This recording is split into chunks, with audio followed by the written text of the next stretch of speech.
Hello and welcome to our weekly Bible study. We are back in the book of Mark, continuing where we left off before the Christmas season with Mark chapter 12 and verses 13 through 17. Let me go ahead and have you pause the video and read verses 13 through 17 of Mark chapter 12, and then we'll get into our study together. All right, you've got it read? Okay, let's jump on in here.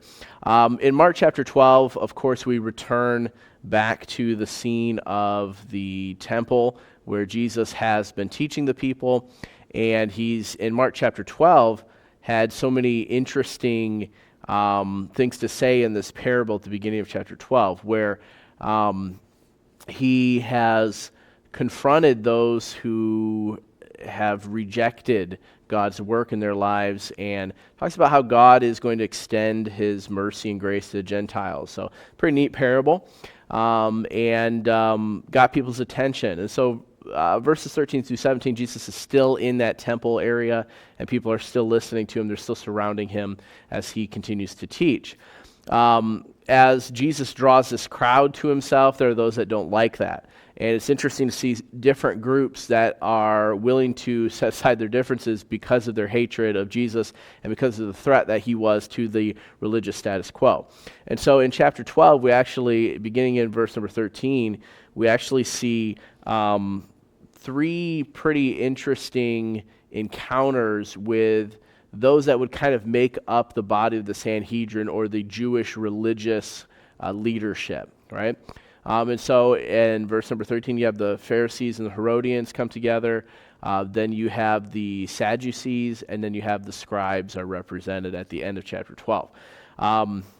So you have this religious establishment, again, trying to dissuade the people from following Jesus, trying to discredit his obvious authority. So as Jesus responds to these challenges to his authority, certainly it's interesting to see how he used wisdom and how he demonstrates his authority in this passage, yes. But another question is not just how the people in Jesus' day responded to his authority, but how will I respond to his authority? Because I think each of these different encounters has a way of revealing claims that God has on my life and your life, all right? So if you're interested in more about this passage in more detail, I'd invite you to come out to our Sunday morning service at Harbour Light Baptist Church, 10:30 a.m. We'll get back into this passage and maybe be able to provide a little more detail than what we can provide in these short videos. We see here that we have a question that is designed to trap the Lord Jesus Christ, okay? And so when Mark writes this account, he says in verse number 13 that they wanted to catch him in his words. And so that word catch has to do with hunting or entrapping. And then Jesus says the same thing in verse number 15, where he says they're trying to tempt him or test or try the Lord Jesus Christ. This is the same word that's used in reference to Satan in Mark chapter 1 and verse 13, where Satan attempted to sideline the Lord Jesus Christ, dissuade him, trick him, trap him, tempt him with the temptation in the wilderness. And so Jesus in verse 15, he says, you people are hypocrites. You don't really want an answer to this question. You want to maintain your power. You want to maintain your control over the people. And so you're asking this question in an attempt to trap me. That's I think, an important thing to think about here, because Jesus might take these questions in a direction you and I wouldn't be really expecting. I think especially for the next question that picks up in verse 18, where it talks about the resurrection, and you can get all kinds of off track about, do angels marry or not? But when we get to the core of the matter, Jesus is challenging us with his authority and how we're going to respond to that, okay? So just keep that in mind. Now, again, these are hypocrites. They're not genuinely asking him this question. They're not torn up about this answer. They don't lie awake at night wondering if they should pay taxes or not, right? In fact, the Pharisees were probably the group in the Sanhedrin that might be the most willing to pay taxes. They're really only concerned with following the law and following their traditions. And so if Rome will allow them to do that, they're content to play along with Rome. The Herodians are very much interested in the Hellenization or Greek culture being promoted. And so they support Herod because he builds these beautiful works of art, and he's kind of good to the Jewish people in some ways. And so they support Herod. And so these two groups that come together with this question, they're probably not at their core really fired up about taxes, and they're probably not worried about it. They're content to pay it. They're not trying to challenge Rome, right? But what they want to do is they want to sideline Jesus' ministry with the people. They want to put themselves back in a place of authority because they see Jesus threatening them, right? So they know that people hate taxes. Things haven't changed so much, have they? Your regular average Joe, they're not a fan of taxes. And so if Jesus says, yes, you should pay your taxes to Caesar, that pits him against your average Joe in Jerusalem. And so they like that. If Jesus denies the validity of the tax, he pits himself against Rome, and he puts himself in danger with Rome, right? Again, if he says the tax is legitimate, he has the people against him. If he says the tax is illegitimate, he has Rome against him, and so they think they've trapped him in this question. I think it's interesting. They haven't answered this question themselves, but they try to trap Jesus with this question. It's interesting to see how the tactics of Satan, they don't change. He tries to sideline us. He tries to get us confused. He tries to get us questioning things that don't really matter, right? And so it's so good to see Jesus' wise answer here and how Jesus gets to the point of the center of the matter, how he has something that's much more important than any of these silly theological questions. He has a greater point to make. And so Jesus gives this wise answer, which classic Jesus is in the form of a question. Jesus says, he asks for a coin. It's interesting, he didn't have a coin. He asks for one. He holds it up. He holds up this Roman coin that was used to pay tribute. And he says, whose image is this? Well, of course, on this image is Caesar. And so Jesus says, okay, you pay to Caesar the things that belong to Caesar.